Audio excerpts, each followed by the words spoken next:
Hello, my name is Sam Peck, and I'm the Executive Director of Family Councils of Ontario.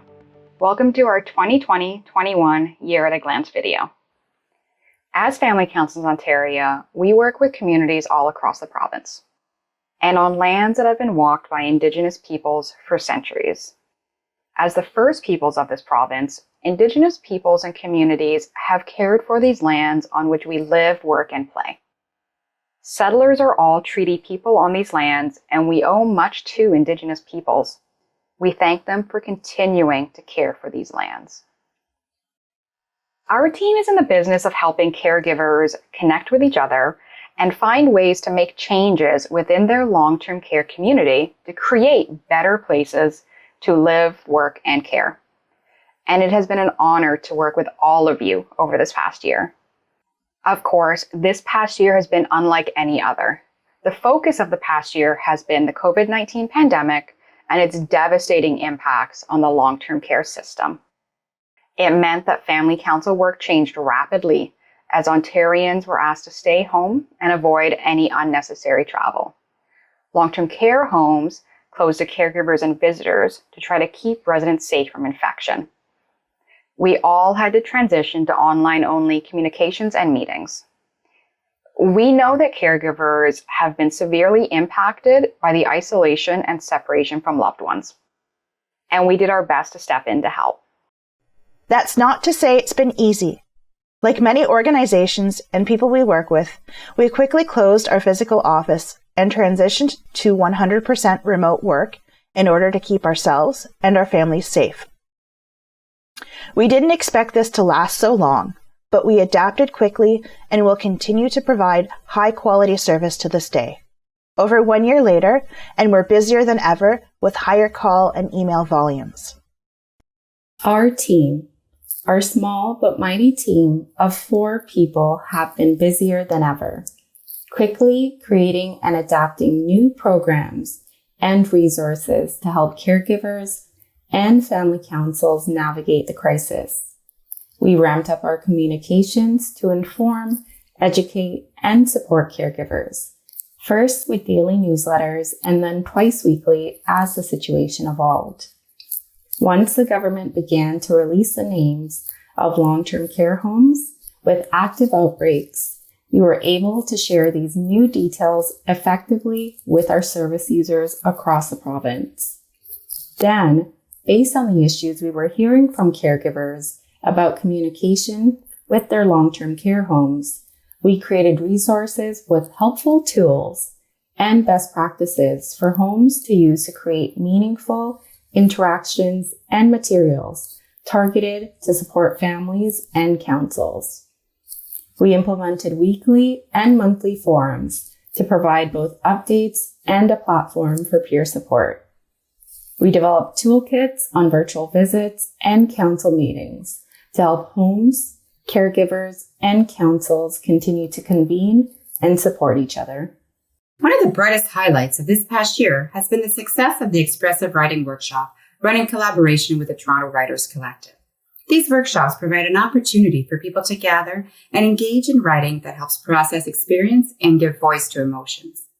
FCO was successful in obtaining a grant from the New Horizon for Seniors program to continue this work that was described by one participant as life-changing. We've also committed to working closely with caregivers and home staff to review, revise, and co-create educational materials for caregivers and council.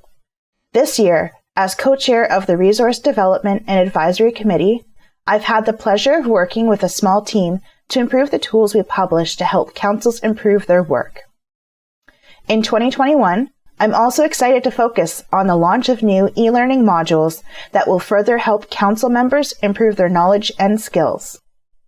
We've also worked on longer-term strategic objectives, including to advance equity and inclusion in long-term care. Like people around the world, we have been shocked and appalled by the race-motivated violence in the United States, Canada, and abroad. While we know that systemic racism against Black, Indigenous, and people of color is not a new or American experience, Canada has its own history of violence and racism against Black and Indigenous people.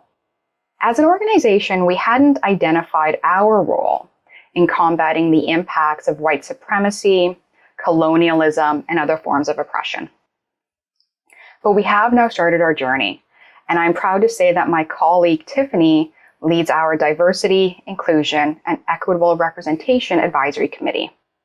This committee, composed of caregivers, long-term care home staff, and community members, is creating an equity framework that FCO has committed to using to inform all aspects of our work.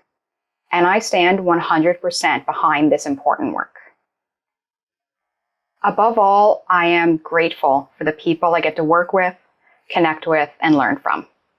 My incredible team has worked so hard over this past year to provide support to caregivers, long-term care home staff, and the sector as a whole.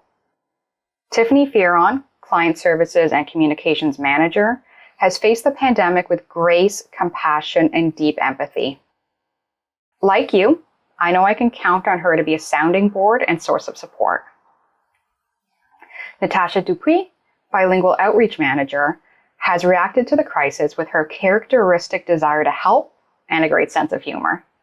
Her authenticity and openness have helped keep our small team grounded and aware of our own needs for self-compassion and care.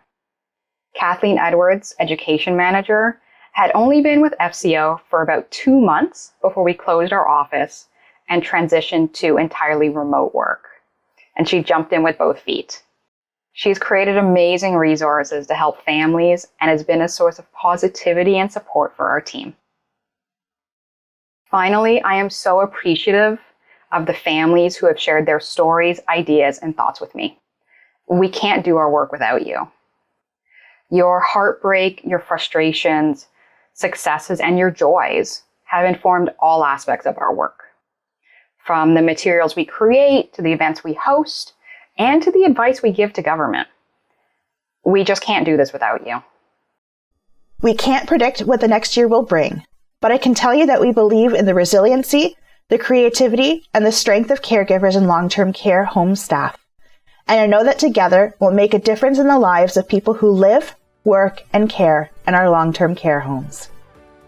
On behalf of the entire FCO team, here's to a brighter 2021 and 2022.